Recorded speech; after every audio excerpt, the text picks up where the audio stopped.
Jadi hari ini pemerintah punya cadangan pangan pemerintah yang dikuasai oleh Bulog itu sekitar 1,1 juta ton. Nah, ini tentu pemerintah sudah mengantisipasi itu semuanya, termasuk bagaimana mendistribusikan ke wilayah-wilayah seluruh Indonesia, gudang-gudang Bulog tersebar di seluruh Indonesia, dan hari ini insya Allah pemerintah siap ya dengan ketersediaan berasnya, termasuk nanti untuk penyaluran ke pedagang-pedagang, ke masyarakat, termasuk jangan lupa pemerintah masih punya program bantuan pangan.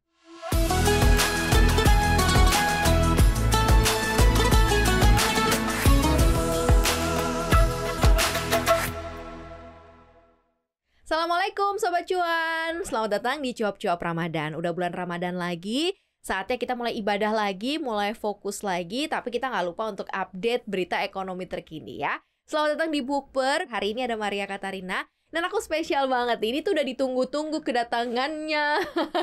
Kenapa aku bilang gitu? Karena editornya lihat udah muter ya. Kamu nggak mampir-mampir ke sini. Aku kenalin ya, ini pertama ya. Aku kenalin Sobat Cuan. Ada Mbak Damiana Cut Emeria, lengkap banget ya, editor CNBC Indonesia. Ini kalau biasa dikenalnya sama adalah Mbak Eme gitu ya, Mbak Eme biasa dikenal. Dan kita juga spesial banget kedatangan narasumber bintang tamu yang kayaknya cocok jadi tempat curhatnya ibu-ibu kayaknya ya.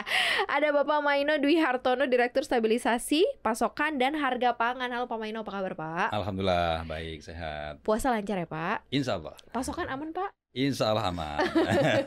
Update terkini seperti apa Pak? Curhatan-curhatan orang di media sosial katanya udah mulai naik harga gitu ya. Gimana sih ini Pak? Karena memang kan ini secara trendline memang kalau udah masuk bulan Ramadan pasti seperti itu gitu ya. Tapi saat ini kondisinya gimana nih Pak? Ya baik, tentu kita sama-sama tahu lah mungkin pola rutinitas tahunan ya. Tidak hanya puasa Lebaran, tapi misalnya nanti di Natal Tahun Baru, mungkin di hari besar kemarin juga demikian. Karena memang ada peningkatan kebutuhan, itu pasti. Karena sebagian masyarakat, perilaku masyarakat kita biasanya menyimpan bahan pangan, menyetok dan sebagainya. Tapi secara umum memang sebenarnya secara nasional ketersediaan pangan kita ini cukup sebenarnya. Nah, cuman menjadi masalah adalah bagaimana mendistribusikannya. Wilayah kita sangat luas.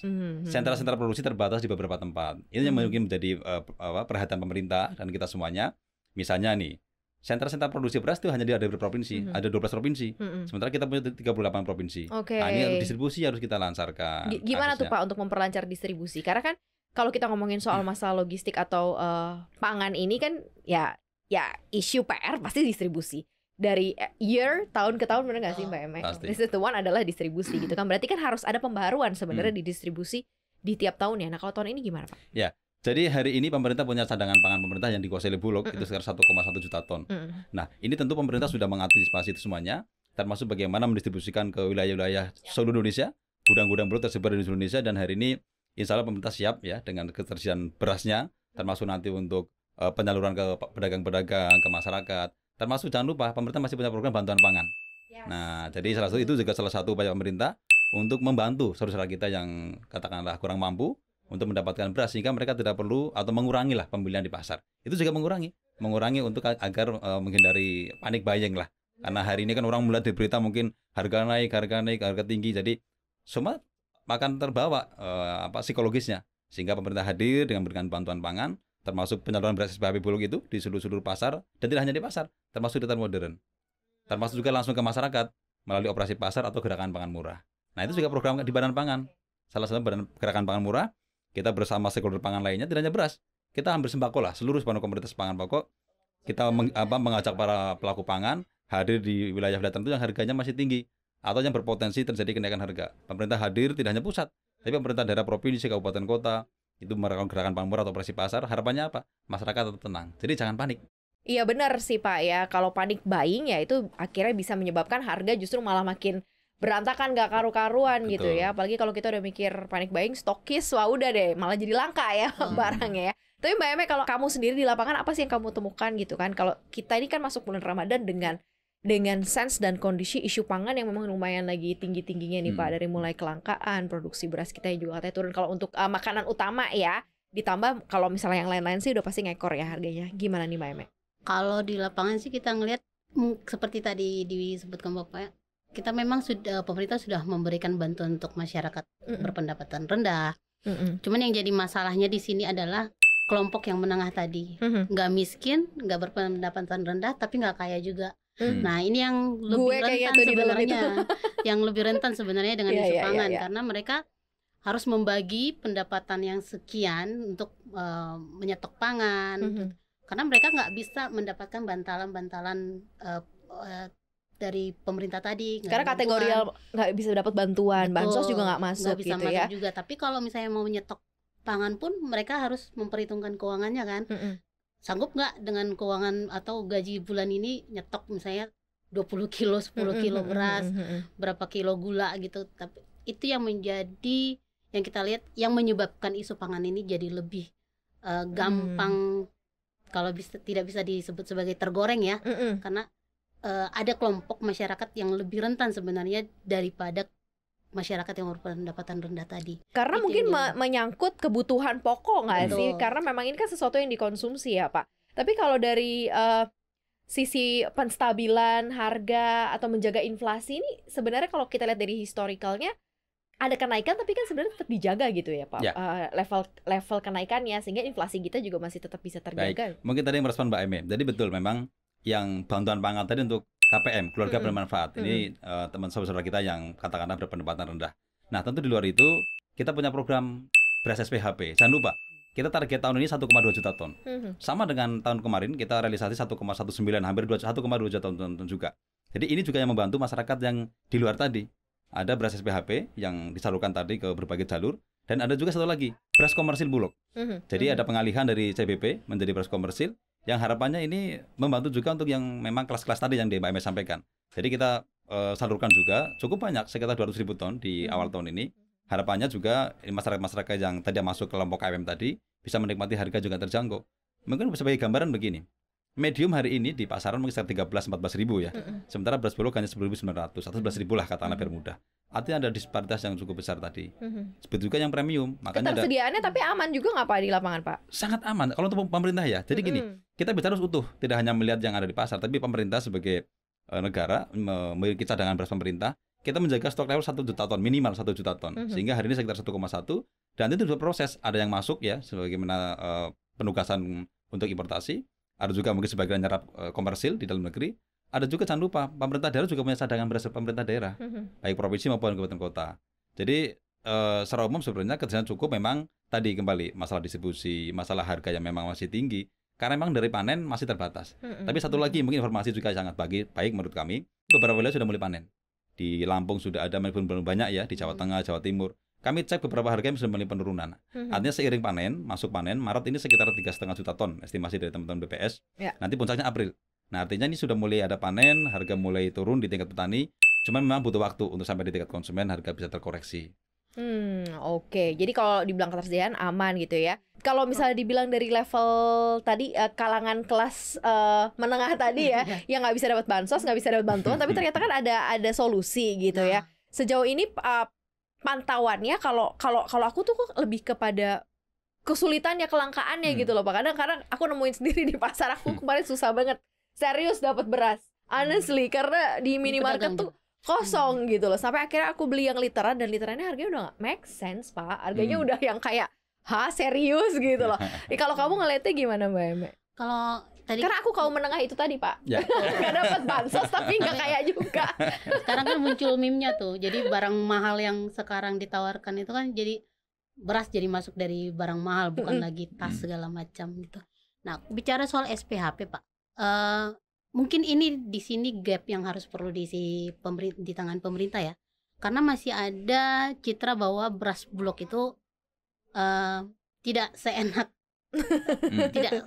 beras-beras premium yang lain Pak, yang bermerek lain. Karena beberapa kali kalau misalnya saya coba nih main ke retail-retail modern, kita nungguin, pantauin, pembeli itu nanya, berasnya ada nggak? Terus sama staf toko bilangnya ada, tapi beras Bulog, beras merek ini nggak ada. Jadi mereka nanya yang lain. Terus beras ini aja, kata si staf toko Pak. Terus bilangnya kurang enak, kurang pulen, atau kurang ini. Nah, mungkin di sini Pak perlu ada edukasi ke masyarakat, termasuk ke masyarakat yang tadi golongan menengah tadi, agar seperti apa sih sebenarnya bedanya beras SPHP sama beras lokal yang premium segala macam itu.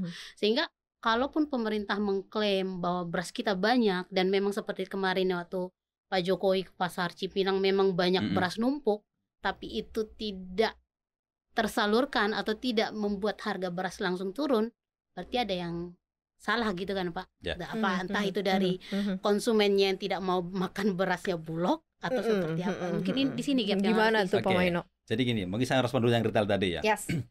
Retail itu nggak akan berani melanggar HET. Itu kuncinya dulu. Jadi kita punya peraturan Badan nomor 7 tahun 2023 tentang harga eceran tertinggi beras. HET beras medium itu 10.900, yang premium 13.900. Pelaku usaha dalam ini para pemasok tidak mungkin sanggup untuk memasok di harga di bawah 13.900 karena bagaimanapun retail kan harus punya margin. Kenapa nggak bisa? Karena gabahnya saya dulu 7.000 8.000. Jadi kita bicara lengkap ya. Oke. Jadi ini nanti menyambung yang pertanyaan kedua tadi. Iya. Bayangkan hari ini teman-teman petani mungkin alhamdulillah menikmati harga baik. Ada yang 7.000, ada yang 8.000. Nah, konversinya kalau dari gabah petani itu sekitar 56%. Katakanlah 50 deh biar gampang. Kalau di petani 7.000 berarti berasnya itu setara dengan 14.000 atau 13,5 lah karena rendemen 56%. Artinya apa? Kalau modal pelaku saja di penggilingan sudah 13,5, bagaimana dia bisa menjual 13,9 di retail? Itu mungkin satu jawaban kenapa hari ini retail bukan kosong, ada tapi sangat terbatas ya. Itu yang dilakukan oleh pemerintah termasuk dengan teman-teman Bulog. Makanya tadi ada penyaluran yang komersil. Salah satu tujuannya adalah untuk mengisi retail-retail tadi. Jadi karena komersil langsung bisa dibeli oleh para pelaku pangan, itu harapannya bisa mengisi ke retail-retail modern. Nah, termasuk memperbanyak yang SPHP. Itu yang pertama. Yang kedua, kalau kaitan dengan tadi yang Mbak Mes sampaikan. Jadi mohon maaf ini kami sampaikan, impor beras ini dari berbagai negara. Yes. Ada yang Thailand, Vietnam, Myanmar, Pakistan, mungkin ada India. Ya memang mungkin kualitas, bukan kualitas ya, kalau kualitas sama-sama 5% brokennya. Tapi mungkin dari sisi rasa beda-beda. Ada yang perah, mungkin ada yang pulen, ada dan sebagainya. Nah, ini yang mungkin menyebabkan masyarakat belum terbiasa, terutama yang mungkin di wilayah Jawa ya. Kalau Sumatera mungkin tidak terbiasa dengan yang perah. Tapi orang yang di Pulau Jawa mungkin sebagian besar karena biasa pulen, begitu berasnya beras komersil, beras Bulog yang dari negara tertentu yang perah, kami juga sering nyoba. Memang betul, ya dari sisi rasa memang berbeda. Makanya kadang masyarakat mensiasati apa? Dengan dimik. Pada saat masak dicampur dengan yang lokal.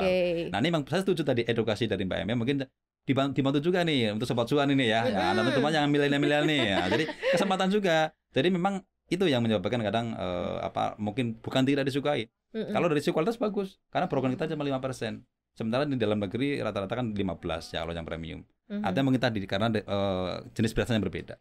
Ada nggak sih Pak ke depannya mungkin kayak planning untuk teknologi pangan? Kan mungkin kita selalu kalau kita bicara mengenai pangan, misalnya kayak beras itu kan pasti akan sangkut pautnya ke petani gitu ya. Petani kita yang kemudian dikatakan posisinya sekarang yang menjadi petani dikit banget, Maria susah gitu ya. Kalaupun ada juga mereka ngerasa bahwa itu bukan jadi mata pencarian utama. Padahal Indonesia adalah negara agraris yang kita dihidupi oleh pangan gitu ya, dan maksudnya banyak sekali para petani. Coba contoh negara-negara lain yang misalnya memang dia nggak punya lahan besar tapi dia bisa produksi beras karena teknologinya gitu. Nah ini mungkin nggak sih sebagai salah satu concerns juga next gitu pemerintah punya fokus untuk ke teknologi itu kan, tidak membutuhkan mungkin lahan yang besar tetapi karena teknologi jadi bisa memproduksi sesuai kebutuhan. Sangat mungkin dan memang dalam proses dan memang terus berjalan.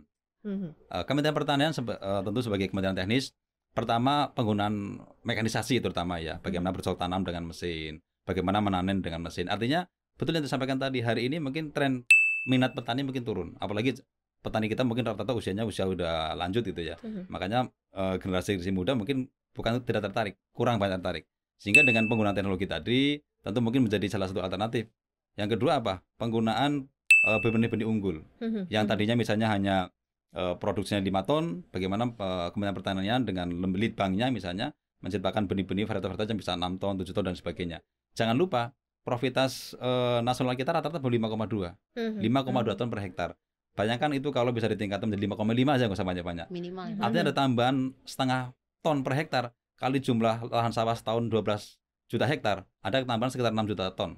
Itu baru menambah profitas. Belum lagi ada namanya menaikkan indeks pertanaman IP. Teman-teman Kementan berjuang terus tuh, bahkan sudah ada yang IP 2, ada yang IP 2,5. Rata-rata nasional kita baru berapa? Baru 1,3. Antara 1,3 1,4 lah kalau nggak salah. Jadi artinya peluang-peluang untuk meningkatkan produksi tadi sangat terbuka luas. Di tengah mungkin tadi tergerusnya lahan, berkurangnya lahan, alih fungsi lahan dan sebagainya. Tentu teman-teman Kementerian Pertanian sudah mengatur itu semua. Termasuk ada satu lagi, perluasan areal tanam baru. Nah, itu juga menjadi program Kementan hari ini yang lagi ya. Bagaimana perluasan areal tanam mungkin di lahan-lahan rawa atau lahan yang selama ini belum tergarap, itu dikerjakan oleh teman-teman pertanian. Artinya adalah kalau seandainya kemudian muncul isu besar terkait krisis pangan, Indonesia kategorinya jauh lah ya Pak dari kata-kata krisis pangan. Kan gitu kalau jadi headline ya kan. Tantangannya di situ. Iya, kan ini seperti apa positioningnya dengan segala hal yang sebenarnya on the track dilakukan di Indonesia. Jadi gini, saya pikir masyarakatnya kan terbiasa dipengaruhi oleh isu atau psikologis ataupun hal yang dilihat. Contoh misalnya, mungkin kemarin dalam 1 bulan terakhir bagaimana ada kejadian banjir di Demak. Padahal kejadian mungkin nggak cuma berapa puluh hektar ya, tapi di medsos, di media kelihatan seolah-olah negara kita gagal panen misalnya. Nah, ini ya kayak gini perlu kita bangun, kita edukasi, kita kasih dengan baik. Jangan lupa, tahun kemarin memang masih surplus. Kebutuhan kita sekitar 31 misalnya kan ya. Produksi kita masih 31, masih lebih. Cuman menjadi masalah adalah kelebihan yang 300.000 ton itu belum cukup. Idealnya kita punya surplus mungkin untuk kebutuhan 1 bulan ke depan. Ya, misalnya kebutuhan 2,5 juta ton. Minimal itu. Nah, kita ini surplusnya sekitar 1 juta, 1,3, 1,5, bahkan terakhir kemarin hanya 0,3 juta. Nah, tentu ini nggak mudah bagaimana negara yang sangat luas ini, kepulauan, sentra produksi hanya di 12 provinsi, harus mengatur ke provinsi-provinsi lain. Belum sampai ke kabupaten loh. Jadi memang tantangannya tadi kembali, distribusi yang harus kita pertimbangkan, termasuk juga mungkin nanti bicaranya, kok disparitasnya di sana mahal banget. Ya kembali, karena distribusinya yang luar biasa. Bagaimana kita harus mengangkut ke Kalimantan Utara, daerah kepulauan, biaya logistik Maluku. Berarti ya Pak masuknya Salah ke satunya situ logistik. ya Pak Salah ya. satunya. Apalagi Papua, bicara Papua. Nah, itu juga menjadi tantangan pemerintah tentunya. Ini gimana nih Mbak Eme kalau kita lebih menyerapi lebih dalam lagi nih terkait hal-hal ini? Kalau bicara soal teknologi ya, kalau kita melihat mungkin yang tadi disebutkan Bapak itu bisa sambil dikerjakan ya. Tapi kalau kita sih lebih menyoroti teknologi di penyimpanannya itu Pak. Karena kita bisa, kalau kita kilas balik itu di 2018 ada sekitar 900.000 ton ya Pak beras rusak, itu beras impor rusak karena terlalu lama. Nah, ini mungkin teknologi di sini juga bisa. Jadi kalau misalnya kita tahun ini seperti dibilang bisa surplus banyak, setidaknya kita bisa nyimpan lama, sehingga kalau misalnya kenapa nanti di 2025 itu nggak cepat rusak Pak berasnya. Terus yang kedua soal teknologi juga soal data nih Pak.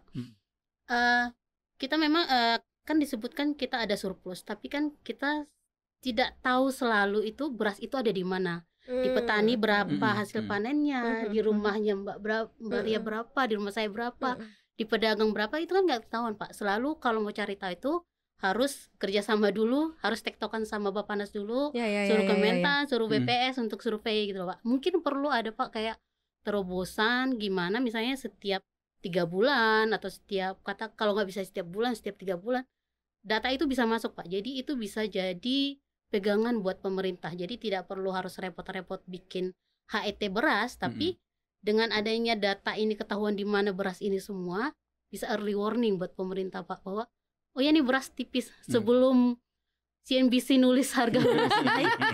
Jadi Bappenas sudah bisa punya Pak early warning sistemnya. Sebelum mungkin itu.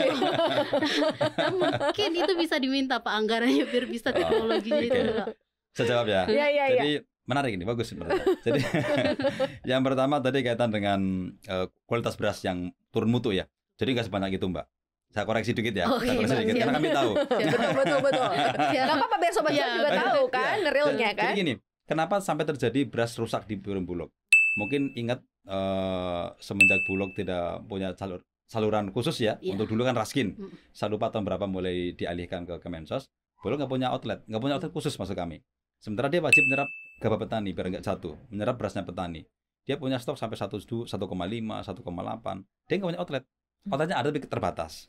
Melalui operasi pasar sangat terbatas. Nah, sehingga waktu itu yang menyebabkan beras yang di Bulog itu lama numpuk. Karena sampai ada umur 3 tahun, ulang tahun ketiga katanya. Gitu ya. Bayangkan, beras sampai ulang tahun ketiga coba. Akhirnya akan rusak. Dan kita pernah memproses waktu itu, kami masih di Badan Ketahanan Pangan. Kita proses waktu 20.000-an ton kalau nggak salah.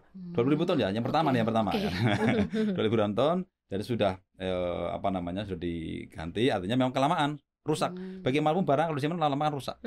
Nah, ada beberapa tahap berikutnya, tapi nggak sebanyak 900, nggak sampai ratusan ribu kok. Tapi memang itu karena umur ya, udah kelamaan. Nah, terus yang misalnya masih bisa direproses lagi, ada juga yang di grading, nah itu masih bisa dimanfaatkan.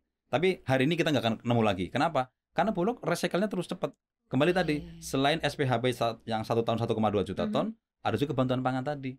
Bantuan pangan per bulan sekitar 220.000 ton. Artinya Bulog itu beras refresh terus, Mbak. Hari insya Allah nggak ada lagi yang ulang tahun deh. Jadi bantuan pangannya cuma sampai Juni gimana Pak nanti? Sama, tentu nanti dari sisi stok yang dimiliki kan bisa diatur ya. Artinya kalau selama ini kan udah pasti nih penyaluran sampai Juni. Berarti dia harus mengatur. Sebulan itu sekitar 100.000 untuk SPHP, 200.000 untuk bantuan pangan. Berarti 300.000. Tapi kalau yang bantuan pangan bisa diberhentikan, kan artinya outletnya hanya SPHP. Tentu cash flow-nya juga diatur demikian. Oke. Nah ini karena bulan Ramadan juga dengan lonjakan-lonjakan ketersediaan yang ada nih, gimana nih Pak dari sisi kestabilan harga plus juga menjaga inflasi di bulan Ramadan khususnya untuk di pangan nih seperti apa nih Pak Maino? Jadi saran saya untuk teman-teman semuanya Sobat Cuan ya, jangan panik, itu kunci dulu. Jangan panik, pemerintah dengan semua jajarannya dan kementerian lembaga terkait sudah menyiapkan itu semuanya. Dari sisi neraca cukup. Sebenarnya dari sana cukup. Termasuk memang kebutuhan kita yang masih ada importasi ya. Kita produksi kita belum cukup. Termasuk misalnya daging sapi, terus bawang putih, kedelai, satu lagi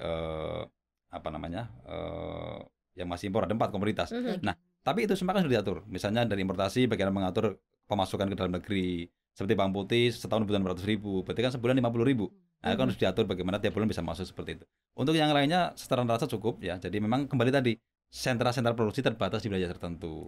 Bicara bawang merah mungkin 20% ada di Brebes secara nasional. Bagaimana harus mengatur ke seluruh wilayah dan sebagainya.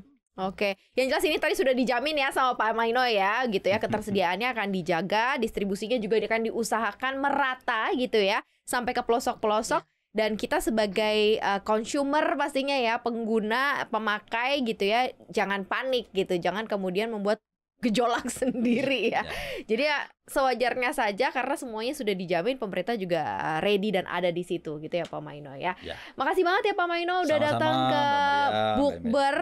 Mbak Eme juga thank you banget. Nanti kita ngobrol-ngobrol lagi ya. Seru banget nih Sobat Cuan, yang pasti dan yang jelas adalah kalau misalnya Sobat Cuan masih khawatir dengan mungkin ketersediaan pangan, ini tadi sudah dijawab tuntas. Jadi nggak usah khawatir, tinggal nikmati saja, jalani saja bulan Ramadannya, fokus saja ibadahnya gitu ya, nggak usah pusing-pusing. Karena apa? Karena pemerintah ada dan menjamin semuanya baik-baik saja gitu ya. Terima kasih udah dengerin podcast kita di Cuap-Cuap Ramadan. Jangan lupa kita ada di 3 platform sekaligus ya. Ada di CNBC Indonesia TV, Apple Podcast, Google Podcast, Spotify, dan Anchor. Kita juga ada di YouTube-nya Cuap-Cuap Cuan, ini Cuap-Cuap Ramadan. Jangan lupa untuk di-subscribe. Jangan lupa juga untuk follow akun Instagram kita di @cuap_cuan. Selamat menunaikan ibadah puasa. Maria Katarina, Mbak Eme, dan juga Pak Maino pamit. Assalamualaikum Sobat Cuan.